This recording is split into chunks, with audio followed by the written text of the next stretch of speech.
Hello friends, welcome back to my channel. I am Rajpal Singh Chauhan here and आज मैं आपको नया चैप्टर पढ़ाने वाला हूँ that is torsion of shaft and spring. Okay, it's a very easy and pure mathematical chapter and based on mechanics. Okay, तो आपको बहुत मज़ा आएगा इसको पढ़ते हुए. तो चलिए शुरू करते हैं. पहली बात तो मैं टॉर्शन एंड शाफ्ट इन दो चीज़ों का मतलब बता देता हूँ क्या होते हैं ये. ठीक है, शाफ्ट क्या होता है?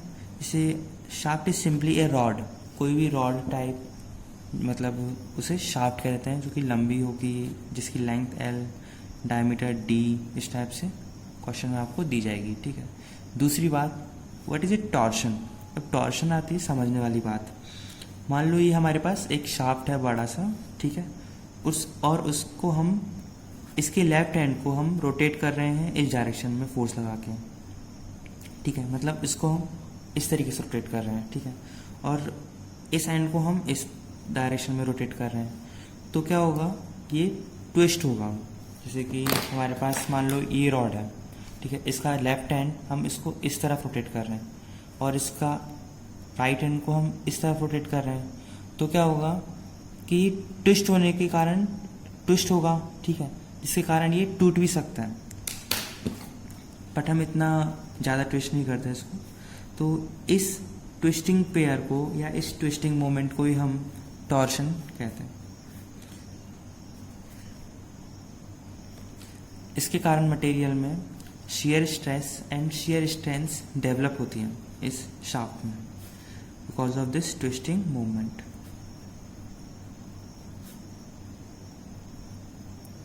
So now we take a look on the derivation of shear stress produced in a circular shaft subjected to torsion.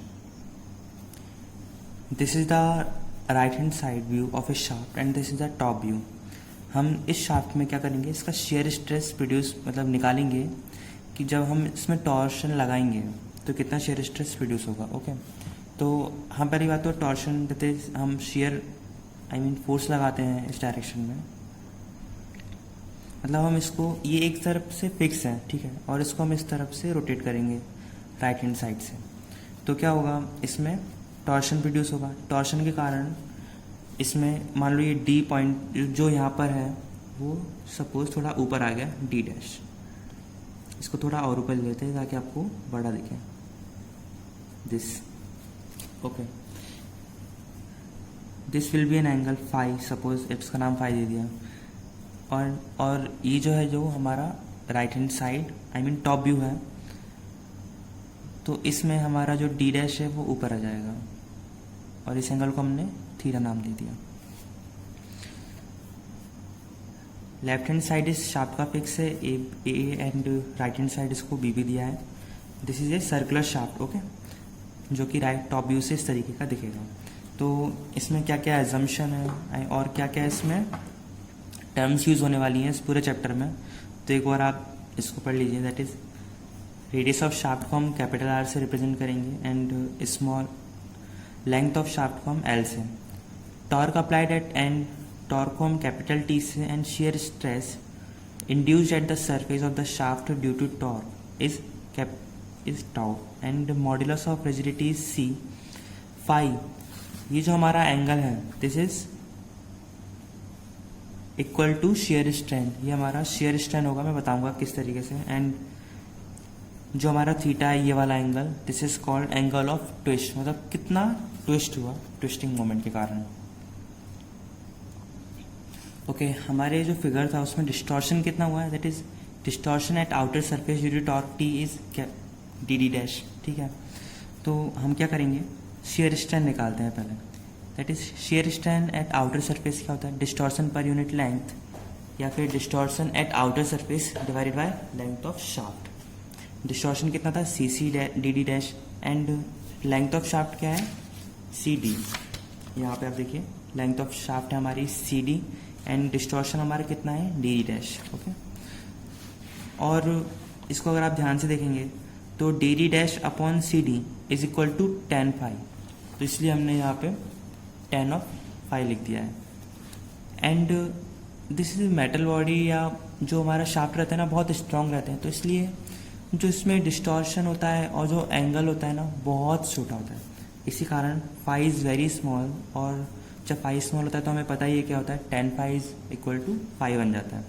तो जो हमारा शेयर स्ट्रेन है ना at outer surface, that is phi is equal to D D dash by C D और L. C D की length क्या है, L है।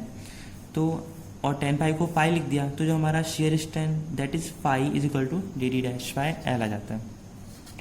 अगर हम इस फिगर से देखें तो जो हमारा डी डी डैश है वो क्या है, एक आर्क है, और angle is equal to arc upon radius होता है, आर्क अपॉन रेडियस। एंगल हमारे पास डी डी डैश है, आर्क एंगल हमारे पास थीटा है, आर्क हमारे पास डी डी डैश है, और रेडियस इस शाफ्ट का आर है। तो जो डी डी डैश की वैल्यू जाएगी वो कितना होगा, आर थीटा। तो वही हमने यहाँ पे लिखा है, D D dash is equal to O D that is radius multiply by theta.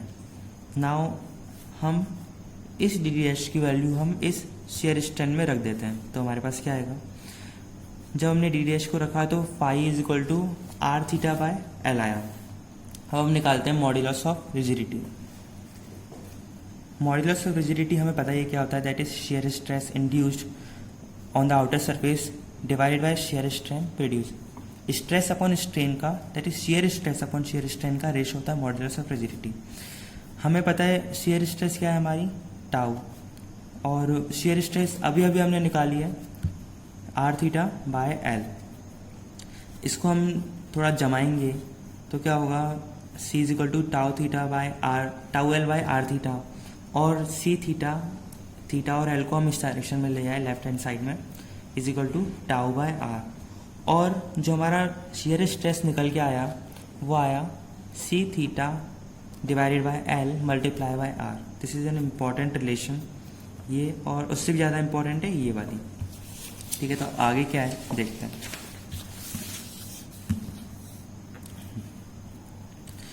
Tau हमारे पास क्या आया, C theta divide by L multiply by R. हमारी शाफ्ट में सी कांस्टेंट है, थीटा भी कांस्टेंट ही है, एंड लेंथ ऑफ शाफ्ट भी कांस्टेंट है, एंड इस हिसाब से tau is proportional to R आएगा।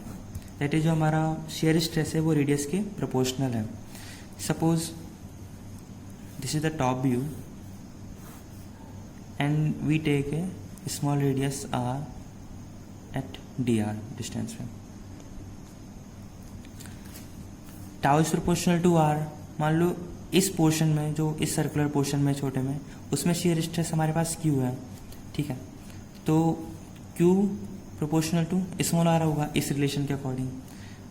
या फिर हम ऐसे भी लिख सकते हैं, tau by capital R is equal to Q by small R, है ना, क्योंकि ये प्रोपोर्शनल है तो हम इसको इस तरीके से लिख दिए हैं।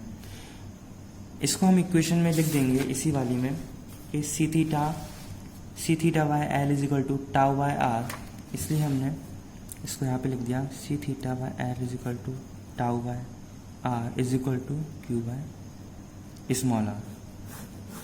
ये बहुत ही इम्पॉर्टेंट है, इसको आप ज़रूर याद रखिए क्योंकि क्वेश्चंस में यही आते हैं। Here are few assumptions also जो हमने इसके डेरिवेशन में ध्यान रखे हैं, मैं इसको लास्ट में बता रहा हूँ पर ये इंपॉर्टेंट है, ठीक है। पहला अजम्पशन क्या है, material of shaft is uniform through out. मतलब जिस मटेरियल का ये शाफ्ट बना हुआ है ना वो यूनिफॉर्म है थ्रू आउट, और कोई दूसरा मटेरियल इसमें प्रोड्यूस नहीं किया गया। सपोज आयरन का बना है तो ये A to Z left to right पूरा आयरन का ही है, वो भी यूनिफॉर्मली। दूसरा, twist along the shaft is uniform. जो हमारा ट्विस्ट है ना शाफ्ट के अलोंग वो यूनिफॉर्म है, दैट इज, मान लो ये डायग्राम है,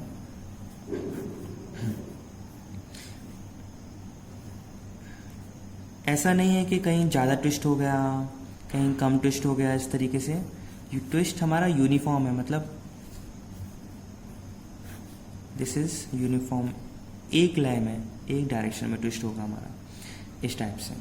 okay, the shaft is of uniform circular section through out. Circular section हमारा क्या है, ये मतलब अगर इसका रेडियस आर है, ठीक है, तो ये यहाँ से लेकर यहाँ तक पूरे तक इसका रेडियस आर होगा, बीच में कहीं भी इसका रेडियस आर से ना तो कम होगा ना ज़्यादा होगा। ये इसका मतलब है इस पॉइंट का। And fourth, cross section of shaft which are plane before twist remain plane after twist. मतलब क्या है इसका कि जो हमारा क्रॉस सेक्शन ऑफ शाफ्ट है,